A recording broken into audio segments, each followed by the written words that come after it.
नमस्कार दर्शकवृन्द, दिनभरका देश विदेशका प्रमुख खबरहरू समेटिएको नेपाल टाइम्सको टप 50 बुलेटिनमा स्वागत छ। म रश्मिता उदास। सुरु गरौँ आजका प्रमुख खबरहरू। नेपालमा पछिल्लो 24 घण्टामा 20,000 बढीमा परीक्षण गर्दा थप 6,653 जनामा कोरोना पुष्टि। आज एकै दिन 8,663 जना डिस्चार्ज, 755 जना क्वारेन्टिनमा। आज नेपालमा थप 101 जना संक्रमितले ज्यान गुमाए। हालसम्म ज्यान गुमाउने संक्रमितको संख्या 7,731 पुग्यो। सक्रिय संक्रमित घटेर 97,679 पुगे। कोरोनाको तेस्रो र चौथो लहर पनि नेपाल आउन सक्ने मन्त्रालयको चेतावनी। सबै अस्पताललाई कम्तीमा 20% शय्या बालबालिकाका लागि छुट्याउन निर्देशन। चिनिया कम्पनी सिनोभ्याक लाइफ साइन्सले विकास गरेको कोभिड खोपलाई नेपाल सरकारले दियो प्रयोगका लागि अनुमति। खोप 18 वर्षभन्दा बढी उमेर समूहका मानिसहरूलाई लगाउन सकिने। उपत्यकामा आजदेखि 10 दिनलाई थपिएको निषेधाज्ञाको पहिलो दिन सवारी चहल पहल धेरै देखियो। निषेधाज्ञा खुकुलो भयो भन्ने भ्रमका कारण सवारी धेरै चलेको आकलन। अत्यावश्यक बाहेक अन्य सवारीलाई होल्ड। मुख्य शहरहरूमा संक्रमितको संख्या घट्दै जाँदा ग्रामीण क्षेत्रमा भने संक्रमण बढ्दै। पर्याप्त परीक्षण नहुनु र स्थानीयले परीक्षण गर्न नमान्दा भयावह स्थिति ल्याउन सक्ने जनस्वास्थ्यविदहरूको चेतावनी। संक्रमित श्रीमतीको उपचार नगरेको भन्दै हुम्लामा चङ्खिली गाउँपालिकाका स्वास्थ्य संयोजक काली बहादुर बुढामाथि स्थानीय शिक्षक अमृत रोकाएद्वारा कुटपिट। घटना सम्बन्धी थप अनुसन्धान हुँदै। बिहिबार बेलायतको डेली मेलले प्रकाशित गरेको समाचारप्रति लन्डन स्थित नेपाली दूतावासको आपत्ति। आधारहीन समाचारलाई खण्डन गर्न र सच्याउन अनुरोध। नेपालमा कुनै पनि भेरिएन्टको उत्पत्ति नभएको डब्ल्युएचओले खण्डन गरिरहेको उल्लेख। 1 नम्बर प्रदेशसभा सदस्य बिन्द्या कार्कीले प्रयोग गर्दै आएको कारको ठक्करबाट विराटनगरमा मृत्यु भएका एक भारतीयको शव भारू 50,000 सहित आफन्तले बुझे। कार चालक रहेका भनिएका कार्कीका छोरा रोबिन कार्कीको खोजीमा उदासीनता देखियो। सर्वोच्चको फुल कोर्ट अर्थात् न्यायाधीशहरूको पूर्ण बैठक सम्पन्न। महामारीको अवस्था कम नभएकोले अहिले जस्तै मुद्दाको सुनवाई गर्ने निर्णय। नियमावली संशोधनको बारेमा पनि कुनै निर्णय भएन। जन्मसिद्ध नागरिकका सन्तानलाई वंशजको नागरिकता दिने गरी जारी गरिएको नागरिकता अध्यादेश विरुद्ध परेको रिटमा सर्वोच्चमा सुनवाई सुरु। सुनवाई नसकिएपछि हेर्दैमा अर्को सुनवाई जेठ 27 गते हुने। संसद विघटन सम्बन्धी 30 वटा रिट संवैधानिक इजलासमा विचाराधीन। रिटमा सुनवाई गर्न स्वार्थबाजी नै भन्दै सुनवाई गर्ने संवैधानिक इजलासमा 11 न्यायाधीशलाई नराख्न माग गर्दै निवेदन पेश। ढुङ्गा गिटी बालुवा निकासी खुला गर्ने आर्थिक वर्ष 2078-79 बजेटको व्यवस्था बदरको माग गर्दै सर्वोच्चमा रिट। अपूरणीय क्षति हुने भएकोले मुद्दाको किनारा नलागेसम्म कार्यान्वयन नगर्न नगराउन अन्तरिम आदेश माग। खानेपानी मन्त्रालयको प्रस्तावमा मेलम्चीको खानेपानी वितरणमा चुहावट भएका पाइपलाइन मर्मत गर्न मन्त्री परिषदद्वारा 13 करोड निकासा भएको सञ्चार मन्त्री पार्वत गुरुङको भनाई। विपक्षी दलले यसपटक बजेटको विरोध गर्न ठाउँ नपाएको सञ्चार मन्त्री गुरुङको दाबी। विपक्षीहरूले विरोध गर्ने ठाउँ नपाएको भन्दै बजेटको चौतर्फी प्रशंसा मात्र भइरहेको उल्लेख। सरकारले पत्रकार बन्न जाँच लिने निकायका रूपमा आम सञ्चार प्रशिक्षण प्रतिष्ठान गठन गर्ने। पत्रकारलाई जाँच लिने निकाय गठनलाई गेम चेन्जर भएको टिप्पणी गर्दै कार्यक्रम ऐतिहासिक भएको सञ्चार मन्त्रीको दाबी।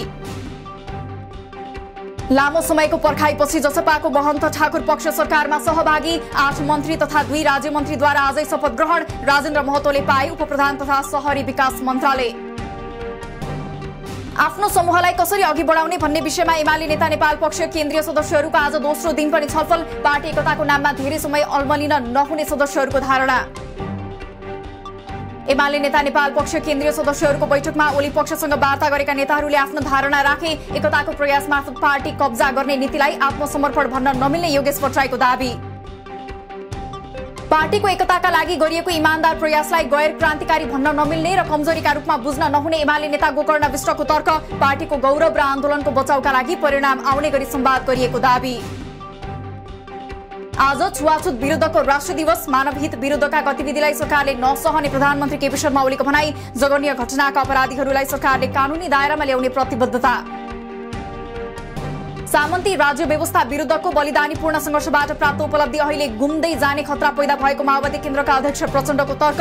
अग्रगामी शक्तिहरूको बीचमा एकताबद्ध पहल कदमीको आवश्यकतामा जोड। कानूनको प्रभावकारी कार्यान्वयन हुन नसक्दा नेपालमा अझै पनि जातीय विभेदका घटनाहरूमा कमी आउन नसकेको मानवाधिकार आयोगको दाबी। नेपाल भेदभाव तथा छुवाछुत मुक्त राष्ट्र घोषणा भएको आज 15 वर्ष पुरा। राजनीतिक किचलोका कारण ढिलो गरी आह्वान गरिएको सुदूरपश्चिम प्रदेशसभाको बजेट अधिवेशन आजदेखि सुरु।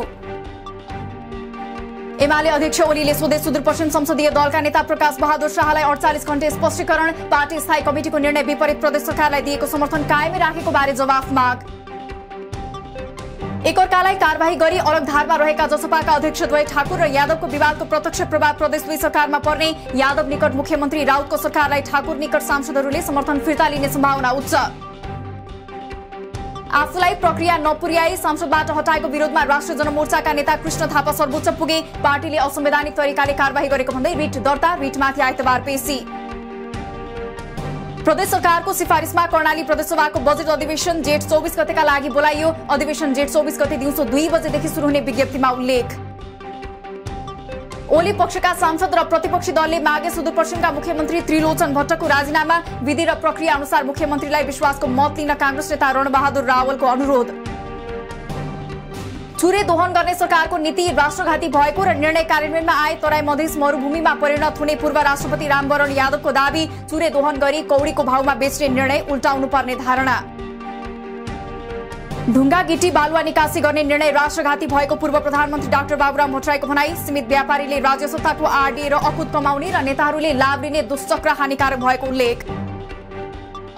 तराई मधेसलाई मरुभूमिकरण गर्ने कुनै पनि कार्य स्वीकार्य नहुने राप्रपाका अध्यक्ष कमल थापाको भनाई, सरकारी नीतिले सर्वत्र भ्रम र आशंका तथा चिन्ता पैदा भएको भन्दै आफ्नो धारणा स्पष्ट पार्न आग्रह। बाजुरा सदरमुकाम जोड्ने एकमात्र साफे मातडी सडक बाढी पहिरोले क्षति पुर्याएपछि गत वर्ष 3 महिना ठप्प भएको सडक अझै पूर्ण मर्मत हुन सकेन, स्थानीय तहसँग मर्मत गर्न सक्ने ठूलो बजेट नभएको उल्लेख। 132 केभीए कोहलपुर सुर्खेत विद्युत लाइन विस्तारका लागि 13,056 वटा रुख काटिने, रुख काट्ने अनुमतिका लागि निर्माण कम्पनीद्वारा तयार प्रतिवेदन सरकार समक्ष पेश। सम्बन्धनको प्रक्रियामा गइसकेपछि आफूले मनसाय पत्र नवीकरण नगरेको बीएनसी मेडिकल कलेजका निर्देशक दुर्गा प्रसाईको भनाई, कानूनी मान्यता दिन सर्वोच्चमा परेको निवेदनको अन्तिम सुनवाई भने हुन बाँकी।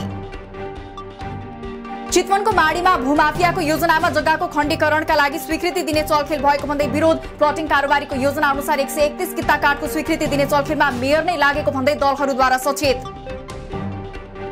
मानव बेचबिखनको आरोपमा वीरगञ्जबाट एक दम्पति पक्राउ, 2 जना युवतीलाई पूजाको बहानामा भारत लगेर बेच्न खोजेको र 2 चेलीको वीरगञ्जबाट सकुशल उद्धार गरिएको प्रहरीको भनाई।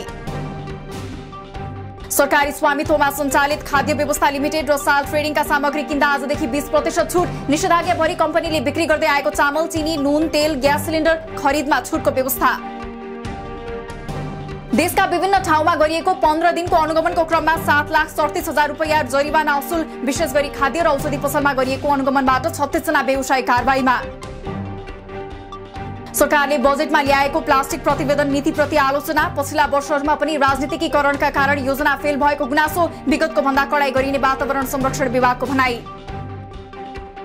ताप्लेजुङको ओलाङचुङ गोलामा उत्पादन भएका गलैँचा घरमै थन्किए, कोभिडका कारण मुख्य बजार चीनको तिब्बतको टिप ताला नाकाबाट आवत जावतमा पूर्ण रूपले रोक लगाइएपछि गलैँचाको व्यापार ठप्प। असार र साउनमा खेती लगाउन पुग्ने मलको अभाव नभएको कृषि मन्त्री पद्मा अर्यालको दावी, मल पर्याप्त रहे पनि वितरणमा समस्या देखिएको भन्दै वितरणको समस्यालाई पनि छिटो समाधान गरिने उल्लेख। 3 देशमा सातामा एक पटक उडान हुने गरी नियमित उडान खुलेसँगै बायोमेट्रिक नभएका व्यक्तिहरूलाई पुनः श्रम स्वीकृति दिन सुरु, पुनः श्रम स्वीकृतिका लागि श्रम कार्यालय ताहाचल प्रत्येक बुधबार खुल्ने।